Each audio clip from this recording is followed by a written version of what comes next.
Hi guys, இன்னைக்கு காலையில் கொஞ்சம் லேட்டாக எழுந்திரிச்சேன். லேட்டாக எழுந்திரிச்சதுமே ப்ரஷ் பண்ணிவிட்டு ஃபேஸெல்லாம் வாஷ் பண்ணிவிட்டு அதுக்கப்புறமா உள்ளே தைராய்டு டேப்லெட் சாப்பிடணும்னு சொல்லிட்டு ஃபஸ்ட்டு டேப்லெட்டாக சாப்பிட்டு முடிச்சிட்டேன். ஏன்னா மறந்து போயிடுறேன் எப்பயுமே. ஸோ அதனால் சாப்பிட்டு முடிச்சதுமே ஒரு செவ்வாழை சாப்பிட்டேன். எனக்கு செவ்வாழைனா ரொம்ப பிடிக்கும்.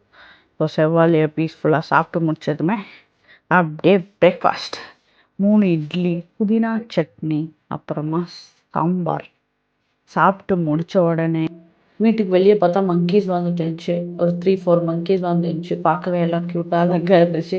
கொஞ்ச நேரம் அப்படியே அதெல்லாம் வேடிக்கை பார்த்துட்டு இருந்தேன். இதுதான் நம்ம நந்தோ, அவருக்கு ஒரு ஹாய் சொல்லிடுங்க. அதுக்கப்புறமா லஞ்சு சாப்பிட்லாம் அப்படின்னு சொல்லிட்டு ப்ரோட்டீனுக்காக ஒரு 2 எக்கு ஆஃப் பாயில் போட்டு ரைஸு தால் எல்லாம் வச்சு ரொம்ப பீஸ்ஃபுல்லாக சாப்பிட்டேன். எனக்கு ஆஃப் பாயில்னால் ரொம்ப பிடிக்கும். ஸோ அப்படியே பீஸ்ஃபுல்லாக என்ஜாய் பண்ணி சாப்பிட்டு ஈவினிங்க்கு சிக்கனை மேரினேட் பண்ணி வச்சுட்டு ஏர் ஃப்ரையரில் வச்சுட்டு சாப்பிட்டேன். ஊருக்கு வந்ததுலேருந்து ஃபுல்லு ரெஸ்ட்டு தான். என்ன பிடிச்சிருக்கோ சாப்பிட்டுட்டு ஜாலியாக ரெஸ்ட் எடுத்தேன். ஈவினிங் 3 பணியாரம் சாப்பிட்டேன். இன்னும் 1 டே ஊரில் இருந்துட்டு அப்புறமா கிளம்பிடுவேன். அவ்வளோதான் கைஸ்.